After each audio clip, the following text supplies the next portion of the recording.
Hello guys, कैसे हो आप सब। उम्मीद है सब अच्छे से होंगे।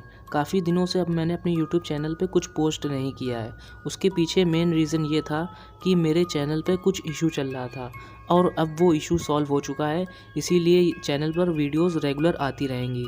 तो जिसने भी चैनल सब्सक्राइब नहीं किया है वो चैनल को सब्सक्राइब कर ले। एपिसोड 14 की शुरुआत में हम लोगों को दिखाया जाता है कि मार्केश और कर्मा आमने सामने खड़े होते हैं और वो दोनों बहुत ही गुस्से में होते हैं। फिर अचानक से मार्केश वहाँ से उतर करके भागने लगता है और उसका पीछा कर्मा कर रहे होते हैं, लेकिन वो अचानक से आगे जाके गायब हो जाता है। और तभी वहाँ पर माया आ जाती है जो कि करण से कहती है कि तुम मेरे साथ हो जाओ और हम और तुम और मार्केश मिल करके पूरी दुनिया को जीत लेंगे। कर्मा उसकी ये बात मानने के लिए मना कर देता है और वो ये कहता है कि मुझको दुनिया को जीतने का कोई शौक नहीं है। तभी वो कर्मा को धक्का दे करके नीचे गिरा देती है और वो खुद वहाँ से गायब हो जाती है। और तभी वहाँ पर मार्केश आता है जो कि अपने नए रूप में आया हुआ होता है।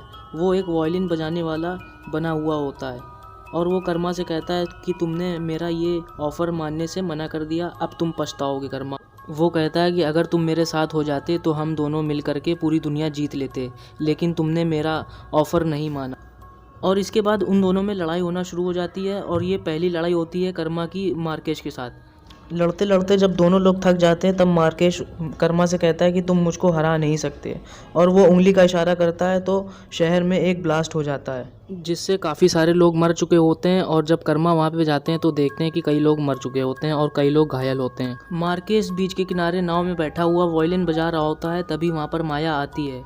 मार्केश माया से कहता है कि पनाकी शहर के लोग जिस पर ज़्यादा भरोसा करते हैं मैं उसी का नाम बर्बाद कर दूंगा, यानी कि मैं कर्मा को बदनाम कर दूंगा पूरे शहर में। फिर माया मार्केश से कहती है कि इससे अच्छा और क्या हो सकता है। इसके बाद सीन चेंज होता है और हम लोग को मार्केश दिखाया जाता है जो कि कर्मा के भेष में होता है और वो एक बस में ब्लास्ट कर देता है, जिससे कि सारा ब्लेम कर्मा की तरफ जाए और उसके ऊपर कोई शक न करे। खैर, जो ब्लास्ट मार्केश ने कर्मा के रूप में किए थे उसका सीधा सीधा ब्लेम कर्मा की तरफ जाता है। और अब तक तो पनाकी शहर के लोग भी ये मानने लगे थे कि इन सब ब्लास्ट के पीछे कर्मा का हाथ है, और कहीं ना कहीं अब मार्केश अपनी इस चाल में कामयाब होता हुआ नज़र आ रहा था। इसके बाद सीन चेंज होता है और हम लोग को माया दिखाई जाती है जो कि मार्केश से मिलने के लिए गई हुई होती है और वो ये देखती है कि वहाँ पर कर्मा मौजूद होता है, लेकिन असल में वो मार्केश होता है और वो अपना रूप बदल के असली रूप में आ जाता है। और वो माया से ये कहता है कि जाओ शहर में जाओ और लोगों को ये बताओ कि इन सब ब्लास्ट के पीछे, इन सब तबाही के पीछे कर्मा का हाथ है। और वो ऐसा ही करती है। वो एक टीवी चैनल के पास जाती है और उनसे ये कहती है कि सारी तबाही के पीछे कर्मा का हाथ है, और वो उनको एक सीसीटीवी फुटेज भी दिखाती है। और ना चाहते हुए भी वो ये न्यूज़ टीवी पर चला देते हैं, जिससे सारे शहर को पता चल जाता है कि सारी तबाही के पीछे कर्मा का हाथ है। इसके बाद सीन चेंज होता है और हम लोग को पुलिस कमिश्नर दिखाया जाता है जो कि पुलिस वालों को ये ऑर्डर देता है कि कर्मा जहाँ भी दिखे उसको अरेस्ट कर लो। इसीलिए शहर में जगह जगह पर कर्मा के वो मोस्ट वांटेड के पोस्टर लगना चालू हो जाते हैं। इसके बाद सीन चेंज होता है और हम लोग को असली कर्मा दिखाया जाता है जो कि उस जगह पहुँचता है जहाँ पर ब्लास्ट हुआ होता है, और वो वहाँ के लोगों की हेल्प करने की कोशिश करता है, लेकिन लोग उसको गलत समझ रहे होते हैं और उसको पीटने लगते हैं। लोगों का ऐसा व्यवहार देख करके करण बहुत ही हैरान होता है और वो ये सोचता है कि कर्मा को लोग नापसंद क्यों करने लगे अचानक से। दूसरी तरफ हम लोग को ये दिखाया जाता है कि मार्केश और माया दोनों लोग मिल करके खुशी मना रहे होते हैं क्योंकि वो अपने इस काम में कामयाब हो चुके होते हैं, क्योंकि उन दोनों ने मिल करके कर्मा के खिलाफ लोगों के मन में बहुत सारी नफरतें भर दी थी।